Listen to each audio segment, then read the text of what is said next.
애플은 세계에서 가장 시가총액이 높은 기업입니다. 올해 초 장중 한때 시가총액 3조 달러를 넘어서기도 했죠. 전 세계 기업 중 3조 장벽을 넘어선 것은 애플이 최초입니다. 지역을 막론하고 전 세계 투자자들에게 가장 뜨거운 사랑을 받은 기업이라고 할 수 있어요. 시장에서는 애플이 흔들리면 뉴욕 증시가 흔들린다는 말이 나올 정도죠. 그런데 최근 월스트리트에서 애플 위기론이 제기됐습니다. 경제 침체까지 가정해 나온 분석인데요. 경제 침체는 모든 기업에게 악재로 작용하겠지만 애플의 경우 사업 특성상 더 큰 피해를 입을 것이란 주장이 나왔습니다. 지난 6일 CNBC는 전날 공개된 골드만삭스의 보고서를 이용해 애플 위기론을 보도했습니다.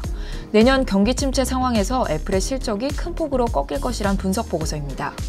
일단 골드만삭스는 당장 내년 애플의 매출 전망치부터 낮췄습니다. 기존 전망치 대비 15%나 하향 조정했습니다. 그리고 경기 침체를 전제로 최악의 경우도 이야기했는데요. 2023년 애플의 매출은 기존 전망치 대비 무려 22%, 순이익은 33%까지 급감할 수 있다고 진단한 것이죠. 경기 침체로 실적이 급감하면 당연히 애플의 주가도 흔들릴 것으로 보입니다. 이와 관련해 라드월 골드만삭스 애널리스트는 약세장 시나리오가 현실이 되면 애플 주가는 큰 위험에 처할 것이라고 말했습니다. 애플 위기론에 대해 좀 더 자세히 살펴보겠습니다.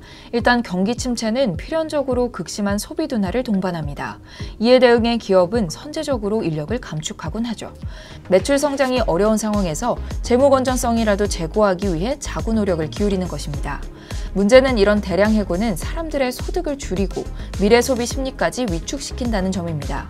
이 경우 해고, 소득 감소, 소비 감소, 기업 실적 부진의 흐름을 나타낼 수 있죠. 경기 침체 상황을 이겨내려는 기업들의 자구 노력이 오히려 자신들의 생존까지 위협하는 사태를 초래하는 것이죠. 그런데 골드만삭스는 경기 침체 상황이 다른 기업보다 애플에게 더 가혹할 수 있다고 평가합니다. 애플이 매출 대부분을 IT 기기 판매에 의존하고 있기 때문이죠.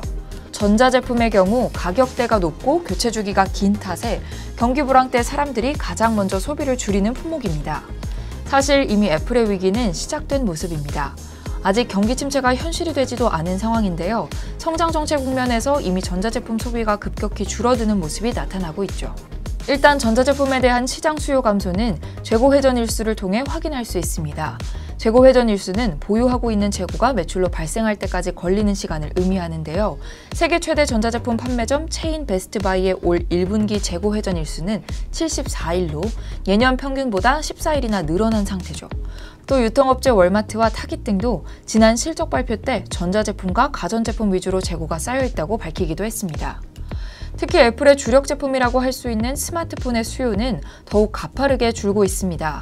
6일 카운터포인트 리서치에 따르면 올해 5월 글로벌 스마트폰 판매량은 전년 동기 대비 10% 감소한 9,650만 대를 기록했습니다.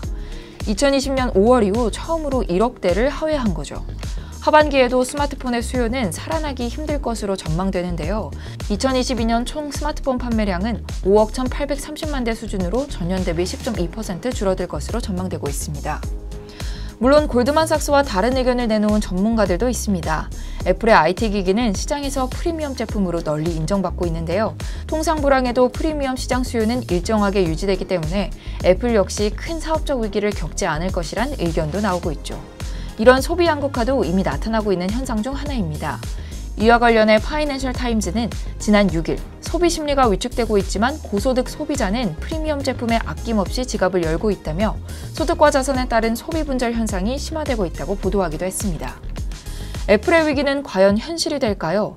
일단 하반기에 출시될 플래그십 스마트폰 아이폰 14의 성적이 중요합니다. 위기론의 현실성 여부를 판가름할 기준점이 될 것으로 보이죠. 이미 스마트폰 소비가 둔화되는 가운데 아이폰만이 살아남는다면 애플의 긍정적 미래를 점치는 단초가 될 수 있는 건데요. 애플이 앞으로 전개될 부정적 환경에서도 예년 수준의 성장을 이어갈 수 있을지 하반기 아이폰 14 판매 추이를 유심히 살펴볼 필요가 있겠습니다.